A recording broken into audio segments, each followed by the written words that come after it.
No ar, JSV Live Show, o seu programa de entrevistas online.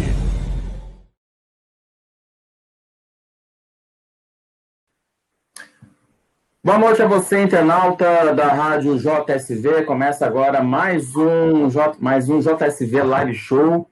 Obrigado a você que está sempre conosco, sintonizado, conectado nas nossas plataformas, tanto no nosso site, radiojsv.com.br, também no nosso Facebook, facebook.com/JSV News, também no nosso canal do YouTube, no JSV News.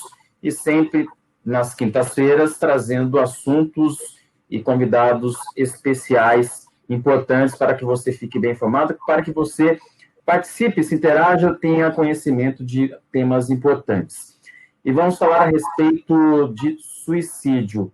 É um assunto delicado, é um assunto difícil de se falar, mas é necessário que se haja a discussão, o debate, a reflexão a respeito desse tema. Ainda mais no mês de setembro, em que vivenciamos o Setembro Amarelo, que é uma maneira de designar a importância de se refletir e de se entender o que é o suicídio.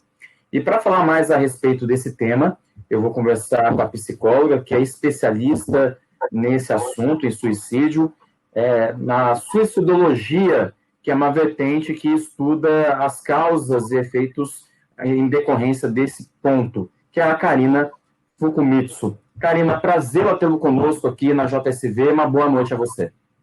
Boa noite, Bruno. O prazer é todo meu, satisfação em que vocês estão e parabenizo o programa para a gente poder falar sobre o assunto que merece a nossa atenção. A Karina, que é uma expoente nesse assunto aqui no Brasil, que começou a ganhar corpo em termos de estudos na academia e também nos meios da psicologia há pouco tempo. E, Karina, a gente, claro, acaba buscando informações e lendo a respeito da história dos nossos entrevistados, e essa história é bem marcante, é bem profunda, e é bem importante também os nossos internautas entenderem um pouco como que surgiu a sua relação com esse tema. Você pode falar um pouquinho para nós a respeito disso? Posso sim. Na verdade, toda a minha história na suicidologia, que aqui no Brasil não existe, né? Esse termo é muito comum nos Estados Unidos, onde eu fiz o meu mestrado, mas a suicidologia começou a ser apresentada para mim com os meus 10 anos de idade. Né? E aí, assim, com as várias tentativas de suicídio da minha mãe, e que nos levaram, eu e minha irmã, nos levaram a ter experiências extremamente espinhosas, dolorosas, porque muitas vezes que a gente socorria minha mãe, 2 crianças, você imagina, a gente levava minha mãe no pronto-socorro e a gente ouvia barbáries assim, Dona Ioko, a senhora não tem o que fazer, a senhora só fica tentando se matar, insistindo em fazer com que a gente perca tempo com a senhora, até o ponto que eu ouvi, né, Dona Ioko, a próxima vez a senhora tenta de um jeito mais eficaz para fazer com que a gente não perca tempo com a senhora. Obviamente, naquele momento, com 10 anos, eu não tinha, né, uma consciência que eu tenho agora. Então, a partir desse momento, mas criou uma ferida tão grande a ponto de eu imaginar que eu gostaria, quando eu crescesse, né, que eu gostaria de trabalhar nessa área da saúde. E aí, então, eu escolhi ser psicóloga, escolhi também e tracei, né, meu sonho sempre foi ser professora, psicóloga e supervisora de casos clínicos, portanto, psicoterapeuta. Então, eu galguei, né, os meus títulos para considerar, né, considerando que eu precisava ocupar um lugar na academia, no mundo acadêmico, que eu pudesse ter espaço para falar sobre isso. Então, eu fui na graduação, fiz o meu mestrado, comecei a dar aula em uma faculdade de psicologia, para trazer, então, volta e meia, obviamente, a minha matéria não era sobre manejo do comportamento suicida, mas eu sempre trazia os temas sobre a morte, sobre o morrer, do processo de luto. Até que eu ingressei no doutorado com o objetivo de trabalhar com luto por suicídio. Dessa forma, eu consegui ampliar o escopo da minha pesquisa. Continuei também cuidando da pós-venção no meu pós-doutorado, e hoje eu assumo um lugar de coordenadora de uma pós-graduação em suicidologia na Universidade Municipal de São Caetano do Sul. que para mim foi um sonho de consumo de uma menina de 10 anos que hoje tem uma concretização de habilitar várias pessoas, não necessariamente da saúde, mas pessoas que têm a graduação, qualquer tipo de graduação, que se interesse pela temática da suicidologia. Então, hoje, Bruno, esse caminho de dor foi transformado muito num caminho de amor e de vocação pelo que eu faço, pelo acolhimento e pelo respeito e reverência que eu tenho pelo ser humano, que foi uma das coisas que eu mais percebi que não houve, né, essa consideração e esse respeito com minha mãe, principalmente. Karina, antes de nós aprofundarmos no assunto de uma maneira mais ampla, até para entender quais são as situações e quais são os cenários em que surge esse sentimento das pessoas em tirar a própria vida, gostaria que você falasse um pouco como foi a construção da sua personalidade crescendo numa situação como essa que você relatou, em que com 10 anos de idade, ao lado da sua irmã, você tinha que acompanhar a sua mãe que tentava tirar a própria vida. Como que foi a construção da sua vida baseada num ponto tão marcante e tão forte que é o suicídio? A construção, na verdade, foi lidar constantemente com uma desconstrução, né, daquilo que eu imaginava, que eu gostaria de ser, né? Então, eu, desde pequena, fui lançada num solo fragmentado, num solo árido, do qual fez com que, muitas vezes, eu também me tornasse uma criança e uma adolescente muito triste, muito desesperançosa, inclusive, e muito cética de que eu poderia, um dia, né, falar que eu sou feliz. Né? E eu sei que felicidade, e com isso eu desenvolvi que felicidade não é constante nem plena. Felicidade à la Guimarães Rosa, né? São horinhas de descuido que acontece, né? Então, a felicidade realmente, para mim, acontece em horinhas de descuido, porque eu aprendi a lidar com a vida tal como ela se apresentava. E isso criou uma forma de pensamento, até por antítese, né? Das atitudes da minha mãe que queria se matar, eu me tornei, principalmente durante a adolescência, eu acredito que isso me ajudou bastante, uma amante da vida.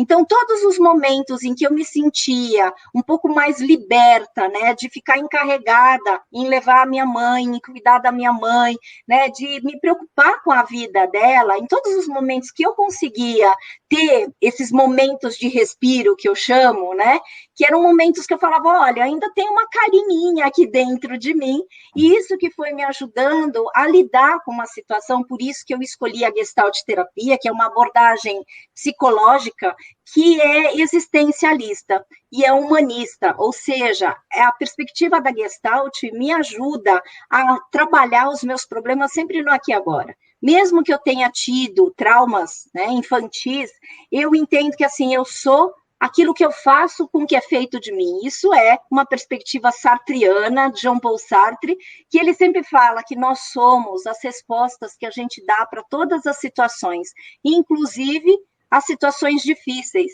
E aí, então, toda essa minha crença da Carininha, que se tornou a Karina hoje, né, ela teve uma construção de olhar para a realidade tal como ela se apresentava, mesmo que fosse horrorosa, né, mesmo que eu quisesse fugir dessa realidade, muitas vezes eu cresci nesse solo de insegurança, de crise mesmo. E talvez seja por isso que a vida me colocou na missão de lidar com gerenciamento de crises, porque hoje eu trabalho exatamente com gerenciamento de crises, sobretudo com situações que escolas ou instituições são impactadas pelos suicídios, de pessoas que, né, têm o convívio, de pessoas que amam. Então, eu me dedico realmente a andar nesse solo fragmentado, porque é muito conhecido, infelizmente. Gostaria eu, Bruno, de falar que não é um solo conhecido, né? Mas, assim, a gente não pode fugir daquilo que é nosso, sabe? Então, a minha visão de vida e essa construção desconstruída me fez ser quem eu sou, né, e assumir um lugar de, sim, eu sou suicidologista, trabalho com gerenciamento de crises, infelizmente a maior parte das pessoas não me quer perto, né, não quer me ver, porque assim, se sabe que eu trabalho com isso, é sinal que a situação está muito sofrida e muito desgastante. Karina, uma questão conceitual, a situação em que envolve o suicídio para uma pessoa levar a esse ponto, é claro que é sempre de algo interno a um ponto que ela acaba colocando fim à própria vida. E é obviamente que as pessoas são frutos daquilo que elas vivenciam e que elas se relacionam com o mundo exterior. Mas o que eu quero dizer é o seguinte, dá para se traçar um perfil de que essa questão de surgir o sentimento do suicídio acaba sendo muito mais internalizada ou tem influências externas que são impactantes ao ponto de a pessoa tomar essa decisão? Eu sempre considero o suicídio como, primeiro, uma morte violenta e que é uma morte que é multifatorial, Bruno.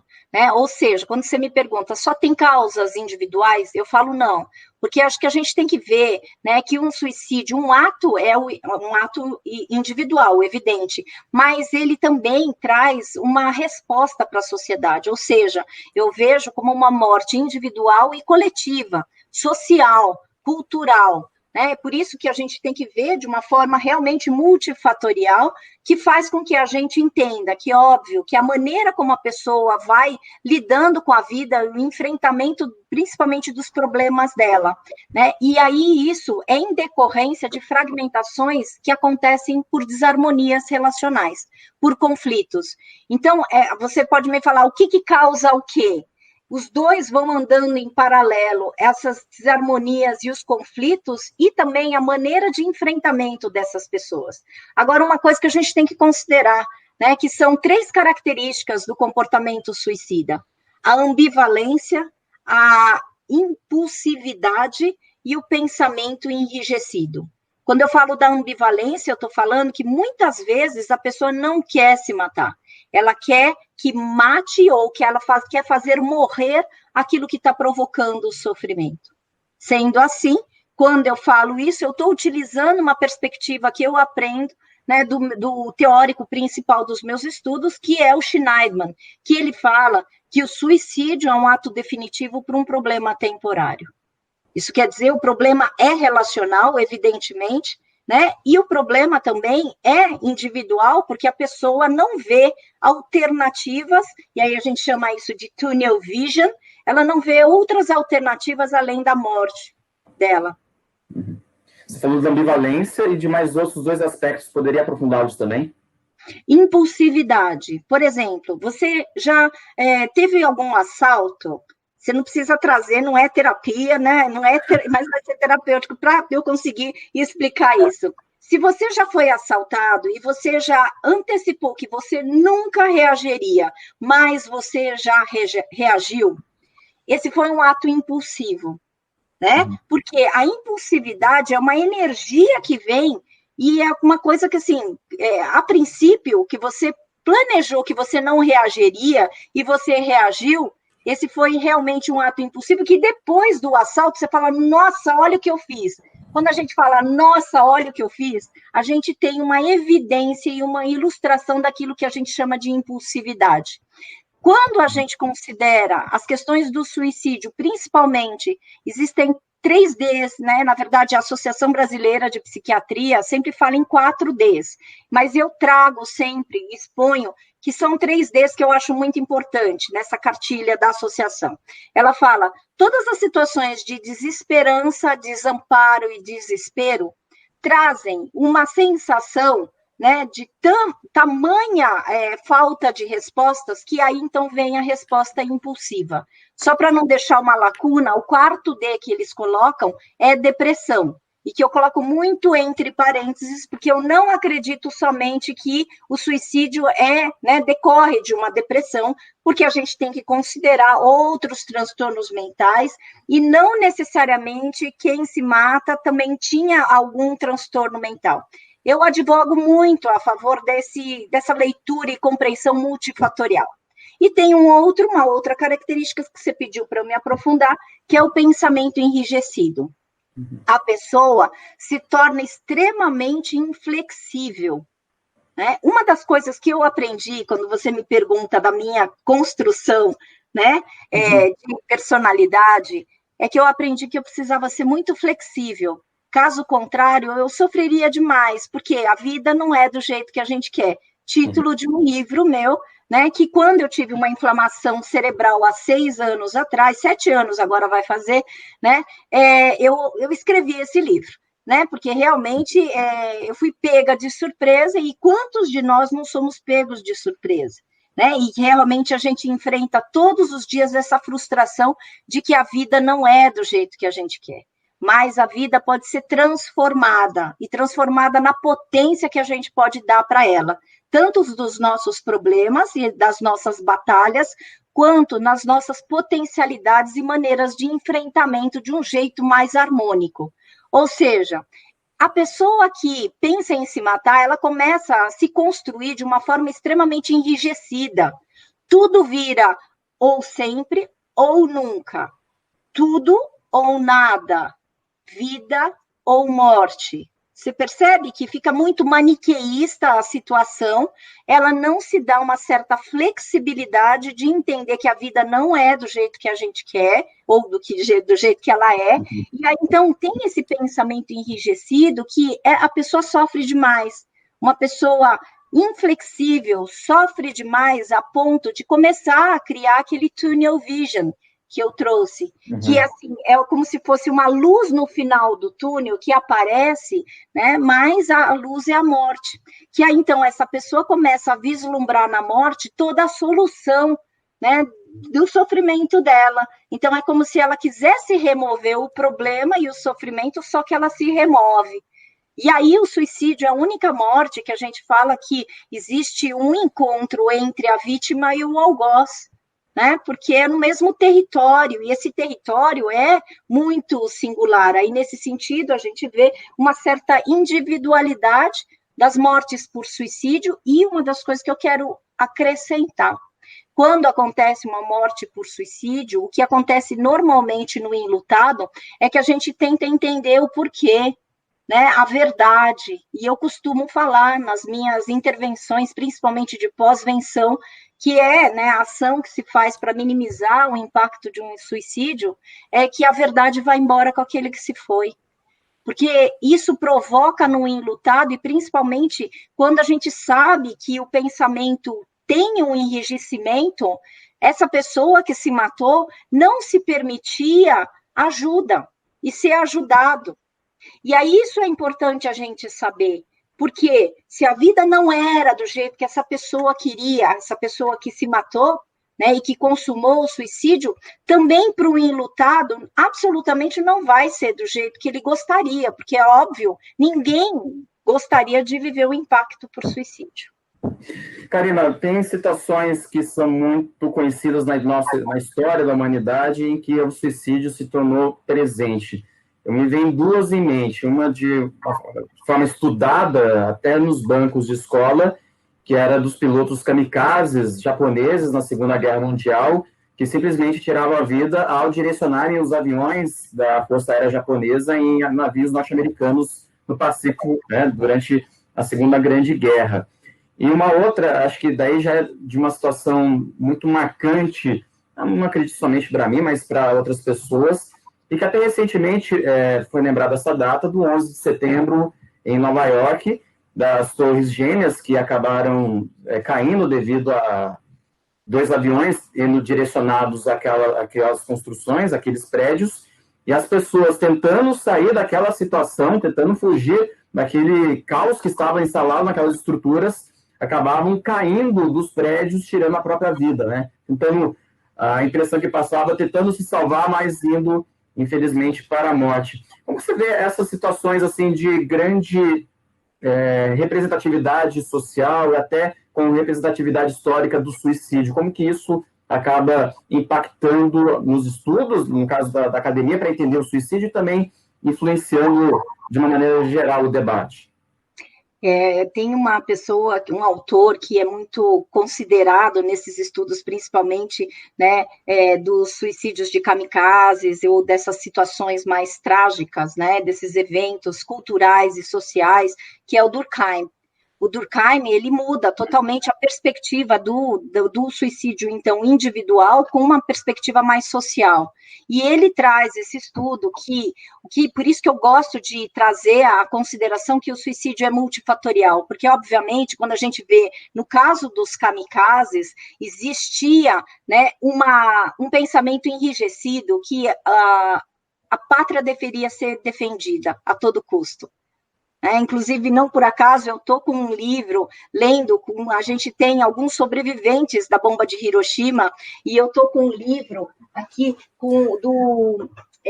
Fica à vontade, Karina. Fica aqui, ó, o seu Takashi Morita, eu estou lendo esse livro, ele é um dos sobreviventes da bomba atômica, esse livro eu estou na metade, e tem sido, assim, muito importante para entender, inclusive, né, o que significa esses suicídios de kamikazes, porque ele conta que o irmão dele foi, né, demandado para ser um dos kamikazes. Tá? Então, assim, o seu Takashi também trabalhou com tudo isso. Então, esse livro se chama A Última Mensagem de Hiroshima, o que vi e como sobrevivi à bomba atômica. Agora, o que a gente pode entender é que ele traz que todos os militares e todas as pessoas que trabalharam, que ajudaram na guerra, é como se fosse uma lavagem cerebral, é como se fosse, né, uma necessidade de dever, de dívida à pátria. Caso contrário, eles não tinham outra escolha a não ser defender o Japão nesse momento. Então, foi instilado em japonês, é uma cultura, né? A cultura japonesa é muito enrijecida em alguns momentos, né?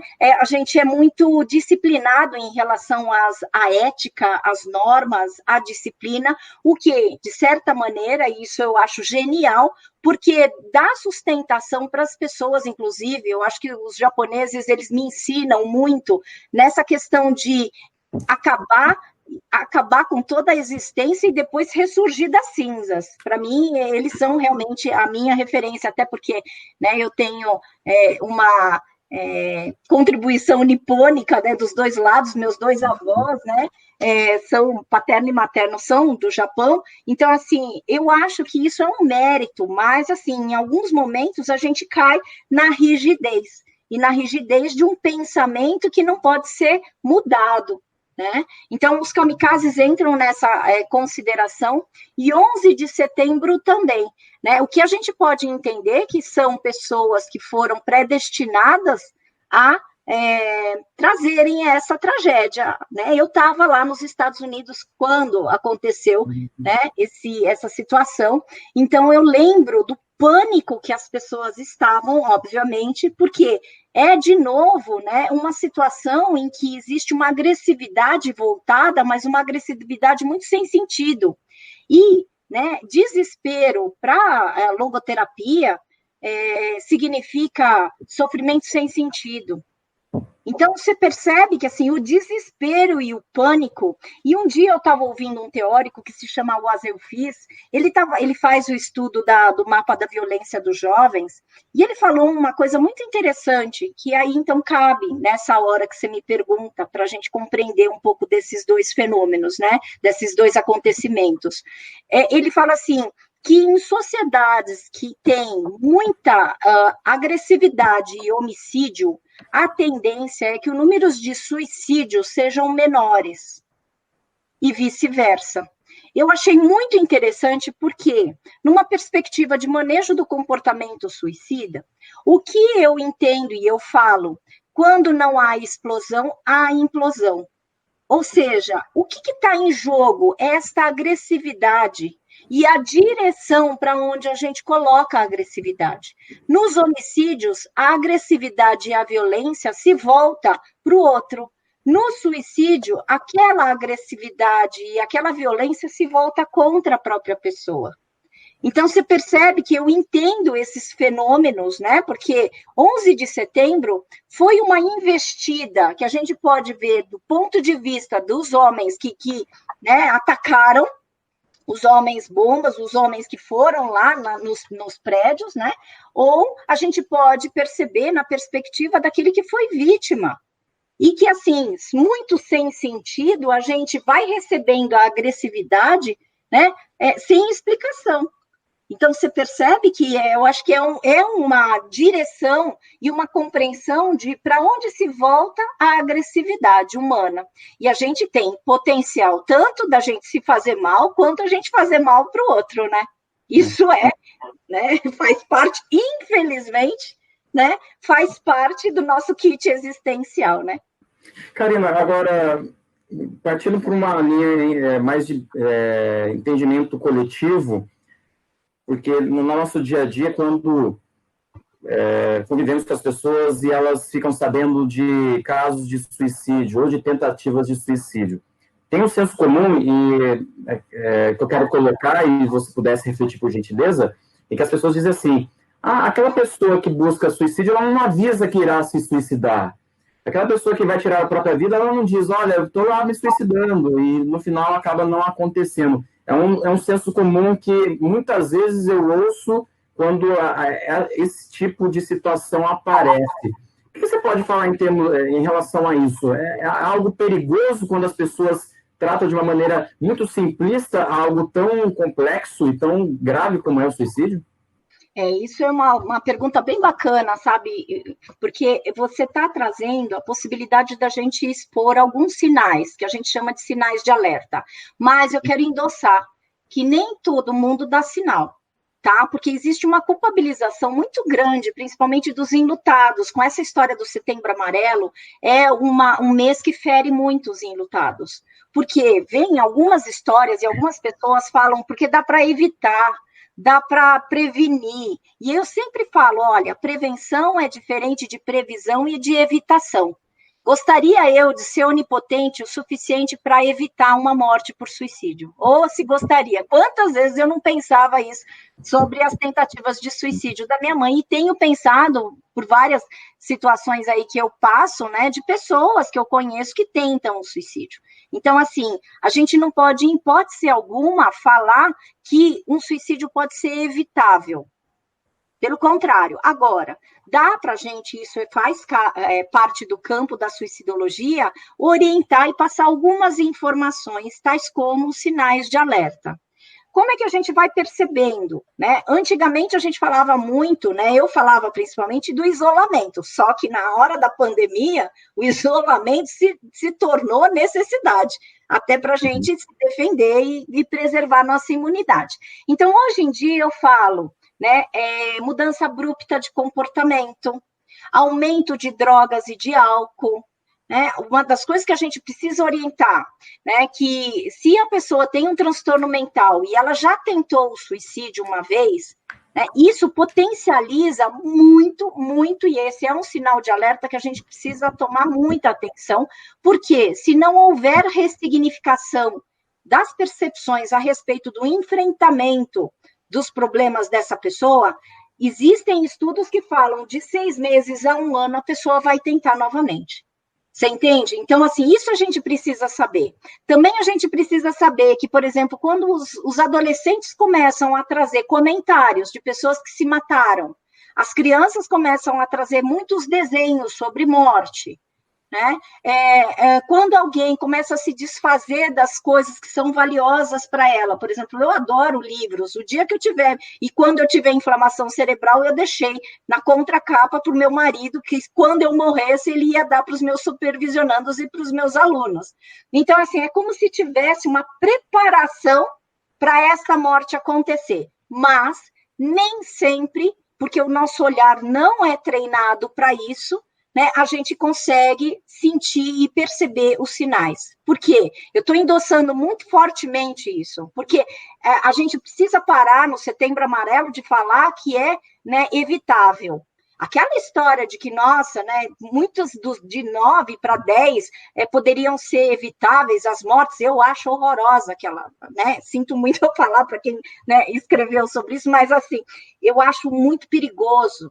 Porque eu sempre, desde a primeira vez que eu ouvi, Bruno, eu falei, então eu pertenço aos 10%. Porque falavam que 90% dos casos poderiam ser evitados. Sabe por quê? Foi uma tradução errônea do Manual da Organização Mundial da Saúde. Eles trazem um estabelecimento e um entrelaçamento muito grande entre transtorno mental e suicídio. 90% dos casos de transtornos mentais podem ser tratados. Isso é verdade. Tanto é que uma das recomendações da Organização Mundial da Saúde é que, para a gente fazer prevenção, a gente tem que ter uma melhoria, e grande, hein? Eu espero que grande, na questão da saúde pública, né? Nos encaminhamentos, né? Nesses acolhimentos. Quer dizer, quando a gente tem um sistema de saúde deficitário, obviamente, os números vão aumentar de suicídio, porque os tratamentos não aconteceram como deveriam acontecer. Karina, me vem em mente uma situação que eu lembro que aconteceu quando eu tinha por volta de 14 a 15 anos, perto de casa, aqui em Taubaté, tem uma rede de postes, não postes, mas de suportes de energia elétrica por toda a avenida perto de casa. E numa sexta-feira de manhã, uma movimentação muito grande, era um dia de bastante calor, vi uma movimentação perto de casa e saí. E quando eu vou até a avenida, me deparo com muitas pessoas observando um homem que subiu aquela torre de energia, ficou até a sua extremidade e tentava tirar a vida. E Corpo de Bombeiros, Polícia Militar estavam presentes para evitar que aquilo acontecesse. E o que chamou a atenção é que algumas pessoas, não sei se não gostaria de rotular, mas não sei se seria esse de algo jocoso, irônico, banal, pedindo para que aquela pessoa caísse, se jogasse daquela torre. Como que você vê essa questão das pessoas muitas vezes lidarem da morte com tal banalidade que às vezes há desejo para quem está buscando tirá-la, e nessas situações que se torna pública, porque muitas pessoas acabam ficando ali em torres de energia, em pontes e viadutos, tirando a vida. Como que você vê essa questão da banalização da morte em uma situação tão grave como essa? Eu acredito que seja a banalização do sofrimento humano. E isso a gente tem. E quem faz isso, normalmente, é crime. Hoje a gente pode falar diretamente, quem incita um suicídio e tem esse tipo de fala é um criminoso. Porque hoje em dia a gente pode enquadrar, existem, né, considerações para você, inclusive que você está ouvindo isso, você não dá um sermão na pessoa, mas perguntar para a pessoa, escuta, você nunca sofreu? A ponto de pensar na morte, porque a diferença entre essa pessoa que está lá na ponte, essa pessoa que está lá nos fios, que essa pessoa que quer se matar e a gente, é muito tênue. Então, não faça aquilo que você não gostaria que fizesse com você. Eu sou muito brava com isso, né? Com essa situação. Eu não fico dando sermão para todo mundo, não, mas é crime. E a gente tem que ter uma consciência, principalmente aqui no Brasil, de que o suicídio não é mais crime. Né? Então, assim, por isso que a gente tem que evitar um termo que é cometer. O verbo cometer, ele está associado a crime ou a pecado.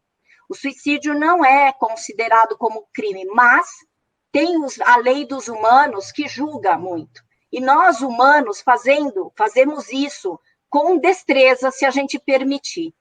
Isso quer dizer que merece um certo respeito, porque aí eu me lembro, agora você lembrou dessa situação, eu me lembro do meu primeiro caso, né, que eu peguei de um adolescente, que eu estava atendendo esse adolescente e ele tentou o suicídio.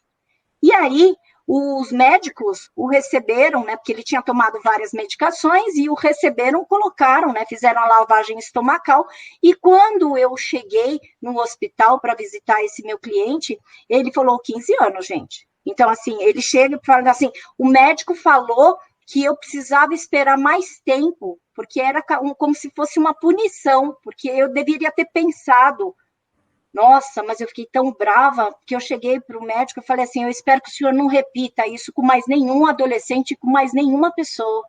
Porque uma pessoa que já está em sofrimento intenso e angustiada por ter acabado de tentar, não é possível que uma criança de 15 anos que acabou de tentar o suicídio seja obrigado a ouvir o que ele ouviu do senhor, que é um profissional da saúde.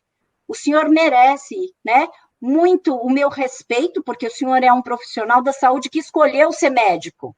E se você escolheu ser médico, faça isso direito, por favor. Não julgue as pessoas que estão em sofrimento. né, intenso.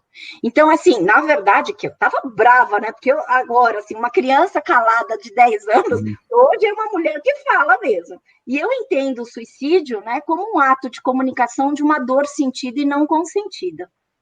E aí, sabe, Bruno, muitas vezes, quando a gente se depara com esse tipo de situação, que é uma ameaça maior, porque o preconceito, e eu falo que um dos meus maiores desafios enquanto suicidologista é tolerar a falta de sentido do outro e respeitar. Porque quando essa pessoa, inclusive que está em desespero, recebe um acolhimento e recebe um não julgamento, isso é um gesto que essa pessoa nunca esquece. E eu tenho comprovações, sabe, de pessoas que eu tive essa atitude e que eu honrei os sentimentos delas e que eu fiz questão de defender os sentimentos, porque a pessoa está tão em vulnerabilidade que ela não se protege. Então, ela precisa de aliados que a defendam. Por isso que cada vez mais eu acredito, né, que os grupos de apoio, eles servem para ser essa proteção, essa cerquinha, que a pessoa fica muito vulnerável. Então, a próxima vez, se houver, infelizmente, haverá, porque não é praga, é uma situação concreta, né? Eu peço para que você me ajude a ser multiplicador desse respeito. E aí, às vezes, só para não ficar brigando com as pessoas, eu falo assim, o fácil é ser pedra, né? O difícil é ser vidraça. Porque quando você está em estilhaços, o que você mais quer é acabar com o teu sofrimento.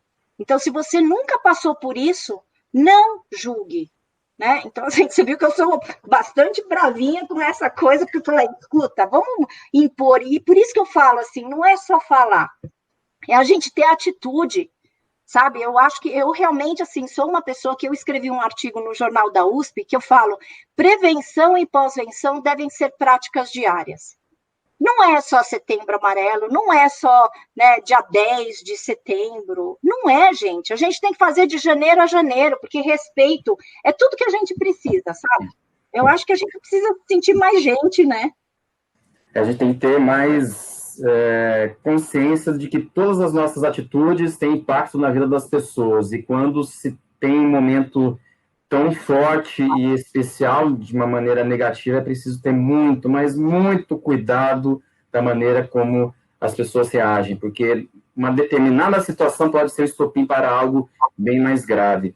Agora, aliás, você falando e vendo à mente algumas situações, não é curioso, mas chama atenção, Karina.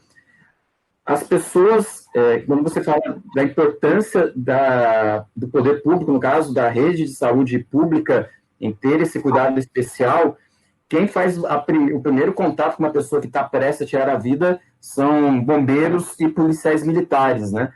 E que coisa, policiais militares, muitas vezes, na rua, em situações de grave violência, tendo que, às vezes, tirar a vida de bandidos, diante de uma situação de crime. Quer dizer, a morte está ali muito presente na vida e eles tendo que tomar algumas atitudes que vão até contra um pouco o ambiente onde eles estão inseridos costumeiramente para orientar e evitar que uma pessoa tire a vida, né? Quando vem uma pessoa ali posta no viaduto, é um policial militar que muitas vezes vai lá para tentar convencê-la do contrário. Como você vê umas situações assim de pessoas que têm um ambiente profissional que tem essa dualidade? E é que acho que é importante numa situação como essa, né? Que às vezes é a primeira pessoa que tem que tomar uma atitude de prevenção e de orientação, né? Sim, e aí então eles se tornam grupos de vulnerabilidade. Os profissionais de segurança, eles Também, se tornam... Isso, eles são parte de grupos de vulnerabilidade. Tanto é que na grade curricular da pós-graduação eu tenho grupos de vulnerabilidade de profissionais da segurança. Você entende? Porque realmente eles passam realmente um estresse enorme entre matar e morrer também, né? De se proteger e defender, né, a sociedade. Isso quer dizer, não é fácil. E felizmente eu tenho alguns alunos também que são policiais, militares e civis, né? Então eu acho muito bonito, porque a gente está podendo falar sobre isso e está podendo discutir sobre a dificuldade, de algumas profissões, de alguns grupos que eles ficam lá realmente se tornando grupos de vulnerabilidade sem o acesso aos cuidados. Quem são os grupos de vulnerabilidade, além dos profissionais da segurança? Né? São os LGBTQIA+, são os negros, né? São os adolescentes, são os idosos, são as pessoas com transtorno mental. Você percebe que são todas as pessoas, e aí tem mais grupos, tá? Que eu não mencionei ainda, mas assim, são todos os grupos que o que tem em comum é uma dificuldade de ter um locus de pertencimento para serem acolhidos nos seus sentimentos. E aí entra numa rotina frenética de defender e se autodefender, então isso acaba sendo um processo extremamente estressante, Bruno. Então é bom que você traga isso, porque os grupos, os profissionais de segurança merecem os nossos cuidados, porque eles também apresentam um alto número de suicídios. Você também falou a respeito da importância das redes sociais, das entidades em realizar a rede de proteção dessas instituições sociais para orientar, para prevenir. Eu gostaria que você falasse um pouco a respeito disso, até, por exemplo, acho que é uma referência no Brasil, pelo menos realiza um trabalho há bastante tempo, que é os CVVs, né, os Centros de Valorização da Vida. Como que você vê essas entidades, né, no caso dos CVVs, e até de instituições mais históricas, as igrejas, né, independente de qual for a denominação, como que você vê a função delas nessa situação toda do suicídio? Elas podem se tornar como as nossas redes de proteção. O CVV faz um trabalho esplêndido, infelizmente é o único aqui no Brasil que a gente pode falar que tem esse tipo de atuação. Né? O CVV ele tem mais de 50 anos, muito mais de 50 anos, eu não sei mensurar quanto tempo exato, mas assim, ele faz um trabalho que não é somente destinado para as pessoas que querem se matar. Porque o objetivo, através da abordagem centrada na pessoa, a ACP, né, que é uma escuta empática. Né? A dificuldade do CVV é que eles não podem fazer encaminhamentos. Então, mas eles fazem um grande, né, favor para a gente, em termos de sociedade brasileira, principalmente, porque eles dão essa escuta, que muitas vezes as pessoas que estão em sofrimento não encontram. Né? Lá nos Estados Unidos, quando eu fiz, né, o meu mestrado, tinha uma coisa que eu acho que é um sonho de consumo, que ainda eu espero que haja aqui no Brasil, que são os lugares, instituições e hotlines, que são números que a pessoa que está realmente em situação de vulnerabilidade, pensando em se matar, ela ligava, né, e ela não somente recebia a escuta, mas ela recebia o encaminhamento. E eu acho que a gente precisava progredir, né? Porque tem bastante que a gente chama de hotlines, que são lugares que as pessoas também podem acessar, que infelizmente ainda não se produziu esse tipo de trabalho. O que eu sei que tem um trabalho que está sendo desenvolvido pela Luciana Cohen, né, que é a diretora da SAP, e que é uma das maiores empresas de tecnologia, que é a mãe do primeiro caso de suicídio, lá do Colégio Bandeirantes, que eu fiquei encarregada de fazer o primeiro programa de pós-venção. Né? E aí, então, a Luciana transformou a dor dela em amor, e ela está desenvolvendo, né, tá muito bacana esse projeto que se chama Algoritmos da Vida. Ela faz, então, um rastreamento com todos os nomes e que as pessoas colocam lá, e ela, então, está buscando maneiras da gente fazer esses encaminhamentos. Então, assim, é um projeto que já está se tornando bastante, né, conhecido, e, assim, eu coloco muita esperança, porque aí a gente juntou, né, porque a Luciana se tornou também professora da minha pós-graduação, lá da suicidologia, porque ela tem um trabalho que ela desenvolve de saúde mental nas empresas.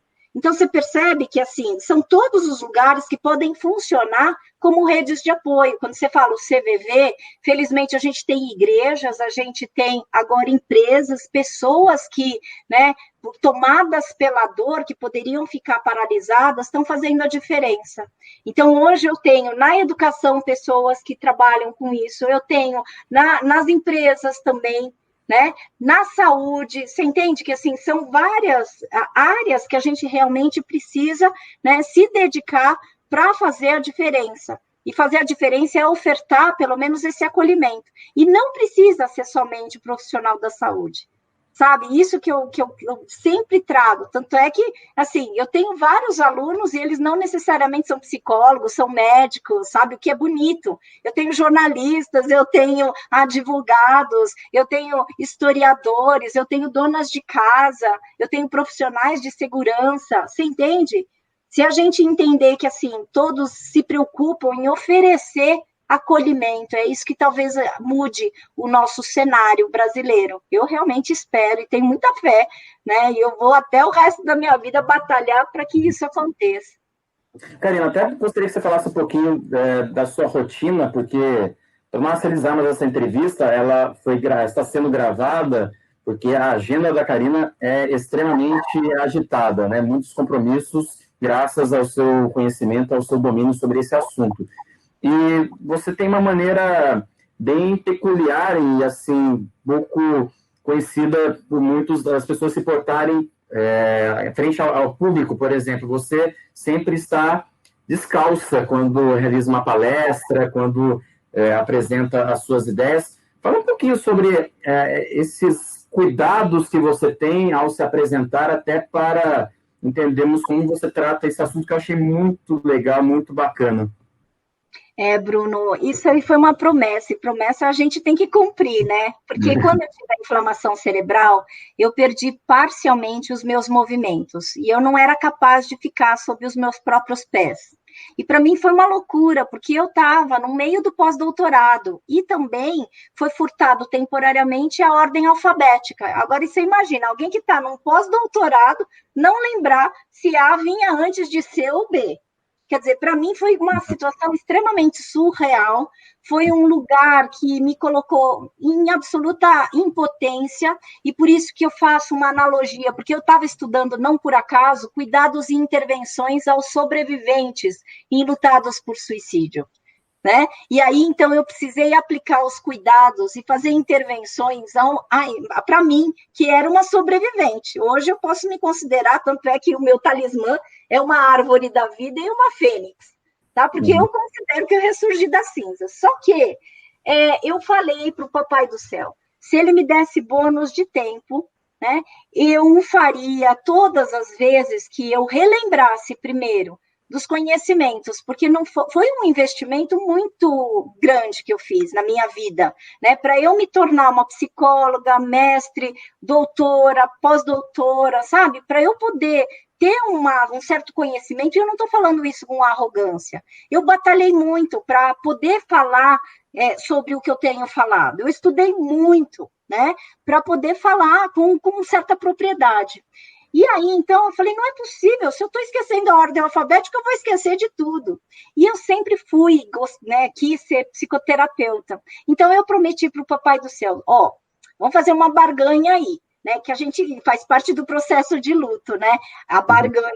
E eu fiz com ele, e deu certo, porque tem dado certo, porque eu tenho cumprido essa ideia. Eu falei, se você me der a possibilidade de eu ficar em pé novamente, e eu relembrar de tudo que eu estudei, e eu entrar em solo sagrado, porque para mim, sala de aula, por incrível que pareça, eu amo ser professora, adoro ser professora, embora ser professora aqui no Brasil é difícil, mas isso aí só é um adendo que eu coloco, né? Mas assim, o dia que eu tiver de volta em solo sagrado, que é no meu consultório, eu estiver falando para as pessoas, divulgando a necessidade de acolhimento, e estiver em sala de aula, em palestra, em curso, eu vou fazer isso com os pés descalços. Então, hoje, eu sou considerada como a educadora dos pés descalços, né? E aí eu acho muito bonito, porque algumas pessoas que conhecem mais a Bíblia falaram que tem, né, uma passagem, né, em que falaram para a pessoa, porque eu já não lembro mais de quem é o personagem, mas falaram assim, né, tire os seus sapatos para você entrar em território sagrado.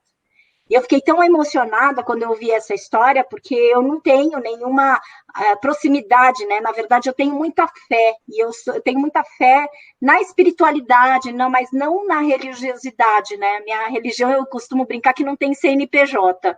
Eu não tenho CNPJ na minha fé, mas eu tenho muita fé, tanto é que essa minha fé me ajudou, né, a estar aqui com vocês, para falar, inclusive, sobre essa história. Então, sim, eu gosto, sabe? Não é porque eu tenho títulos acadêmicos que isso me faz melhor ou pior, sabe? E eu gosto de reverenciar hoje e saber que se eu entro em território sagrado, que é poder falar e trazer o meu conhecimento, tudo aquilo que eu me dediquei na minha vida inteira, e eu tenho condições, né, de hoje estar mais viva do que antes. E que é isso? Isso é uma progressão. Então, uma das coisas que eu mais trazia para mim é assim, Karina, vai chegar um tempo em que tudo isso vai passar. E eu acreditei muito na efemeridade, né, que é da cultura japonesa também, que eu fui aprendendo, que tudo vai passar. Né? A gente tem que entender que a gente tem que viver no aqui e agora, e se a gente ainda tem problema, vai passar. Assim como as nossas felicidades também, né? Que a gente quer agarrar e quer ter uma felicidade enorme, mas não rola, não. Né? Então é isso, sabe? Ser a educadora dos pés descalços me faz entender que eu preciso reverenciar a minha vida, porque eu ganhei bônus de tempo, Bruno. Né, a ponto de falar assim, eu tenho uma agenda insana, e as pessoas falam, Karina, como é que você consegue, né? Eu consigo porque eu amo muito o que eu faço. E eu sempre encontro, e vou encontrar oportunidades, né, quando eu for chamada, e para pessoas que me apoiam, me respeitam, eu vou sempre encontrar um espaço para estar divulgando essa necessidade da gente exaltar a vida e valorizar a vida. Ou seja, trabalhar com aquilo que a gente gosta é não trabalhar, né? E como você gosta da vida, você não trabalha somente por ela, você faz se existir nessa rotina junto com as pessoas nos seus projetos. Karina, mais duas perguntas, infelizmente nosso tempo está se encerrando. Queria que você falasse um pouquinho da questão dos jovens e adolescentes que passam por esse sentimento de suicídio. E a gente vive um mundo cada vez em constante mudança, em constante transformação em vários aspectos, sejam sociais, tecnológicos, culturais. Como que você vê essa questão de tratar o suicídio com pessoas que estão buscando se encontrar na vida, né? E tem uma longa caminhada, e que assim que desejamos que tenha uma longa caminhada. Como que é o trabalho junto com elas e como perceber isso?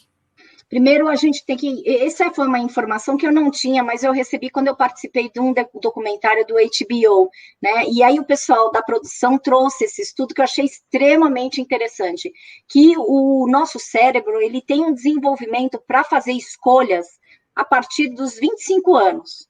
E aí, então, a HBO, ela trouxe esse estudo para que eu pudesse também trazer, assim, nosso cérebro, e a gente não tem maturidade, enquanto a gente é adolescente, para fazer escolhas. E aí, então, eu faço uma provocação nessa série que eu gravei, que aí, muito orientada por eles, que, assim, como é que você vai ter uma escolha mais importante sobre a tua vida, que é tirar a sua vida? Né? Então, se dá um tempo, que é considerar essa ideia de que, primeiro, os problemas são efêmeros, né? A gente precisa entender que tudo vai passar, mas a gente tem que considerar, sabe aquela característica que nós conversamos sobre a impulsividade? Isso é muito expoente, é muito manifesto, né, num adolescente, porque existe também a característica que faz parte da adolescência, que é a impulsividade. Existe uma necessidade extremamente imediatista de solucionar os problemas. Hoje em dia, a gente tem uma sociedade realmente, e adolescentes que são imediatistas, que não tiveram, né, a exposição dos erros e acertos que a gente tem. Né, que eu falo, os mais velhos, né? E aí, o que a gente precisa também estar entendendo, a nossa modalidade relacional mudou, e ainda mais agora na pandemia, mudou muito mais. Por quê? Se eu tenho uma desavença com alguém que eu não gosto, se eu estou jogando como adolescente e eu não gosto, eu dou bloqueio. Agora, no tete-a-tete, na interação, eu não posso bloquear ninguém. Gostaria eu de bloquear algumas pessoas, mas você percebe que o adolescente vive numa sociedade que ele não tem mais a interação, né? física durante muito tempo. Agora não tem mesmo, né, durante essa pandemia. Mas durante muito tempo eu teclei na ideia de que a gente precisava trazer, incluir nas grades curriculares, disciplinas sobre desenvolvimento socioemocional. Mas não é para falar, vamos falar agora de drogas, vamos falar. Não, trazer e criar espaços para que esses adolescentes pudessem desabafar. Porque lembra que quem não explode, implode, e a gente precisa encontrar momentos de escoamento. Então, a minha sugestão sempre, quando se trabalha com adolescentes, é criar momentos de escoamento, sabe? Porque hoje em dia eles estão cada vez mais embotados, mais virtuais, né, mais práticos na resolução dos problemas e dos conflitos relacionais, porque eu só bloqueio, eu não vejo mais a pessoa, e essa pessoa não vai ter mais acesso às minhas, né, ações também, que é assim, né? Agora, quando você quer sofrer, o adolescente vai falando, eu quero, então eu vou dar uma olhadinha lá, né, na rede virtual dele, né? Então, você percebe que, assim, a gente teve uma mudança muito grande, né, na construção, né, da nossa sociedade, principalmente dos nossos jovens. Karina, para encerrar, você que, nessa sua experiência com o tema, como que você vê a possibilidade de mudanças de valores junto à família? Eu acho que é no seio familiar que muitas vezes surgem alguns tipos de comportamentos que, ao longo do tempo, vão levar a sentimentos não tão positivos e que, eventualmente, pode levar a pensamentos e vontades suicidas. Como fazer? É possível uma família que cresceu num ambiente carregado, difícil, emocionalmente instável, trazer para si valores e princípios mais tranquilos, amorosos, para que haja um seio familiar mais, digamos assim, carinhoso entre os integrantes, entre os membros, para que valorizem a vida, para que deem um significado diferente à vida? É possível ter isso ao seio familiar e, consequentemente, ter uma vida mais profícua, que dê gosto das pessoas em vivê-la e buscar desafios fazendo com que ela que tenha sentido de viver? É possível sempre uma ressignificação, Bruno. Eu sou bastante esperançosa, mas desde que a família se abra a uma reconfiguração do sistema. A gente tem, assim, que o nosso grupo familiar é o primeiro grupo que a gente é inserido. E muitas vezes a gente vive, infelizmente, disfuncionalidades. Aliás, eu não conheço nenhuma família que é funcional. Você conhece? Eu não conheço. Então, assim, uma vez que a gente entende que não existe famílias funcionais, mas existem conflitos, desarmonias, que a gente pode se resolver, só que tem que ter uma predisposição para que isso aconteça.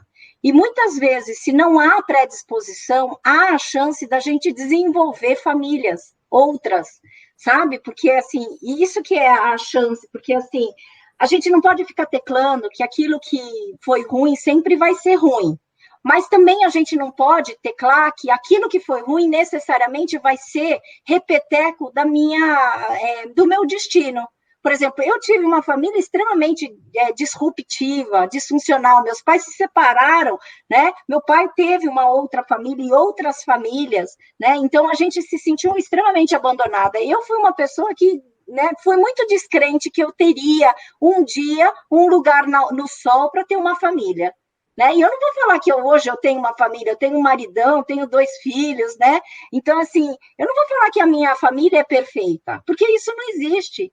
Mas eu construí uma modalidade que eu precisava deixar de repetir aquilo que vivi como trauma e disfuncionalidade. Então, por isso que eu falo, todas as situações de conflitos, principalmente familiares, a gente precisa se dar a chance de reconfigurar. Então, por isso que a gente tem que estar aberto a mudanças, porque aquela família, aquelas pessoas que são extremamente rígidas, vão trazer uma certa dificuldade para mudanças. E aí a coisa não acontece se nem todos trabalharem em prol desta mudança. E mudar, sabe, Bruno, não é uma coisa fácil. Né? Eu acho que assim, a gente fala, é porque eu vou mudar, eu vou ter uma família dos sonhos. Esquece que você nunca vai ter uma família dos sonhos. Gosto de falar isso, principalmente em orientação familiar. né? Mas, assim, é possível a gente se construir numa situação, pelo menos, de respeito. Por quê?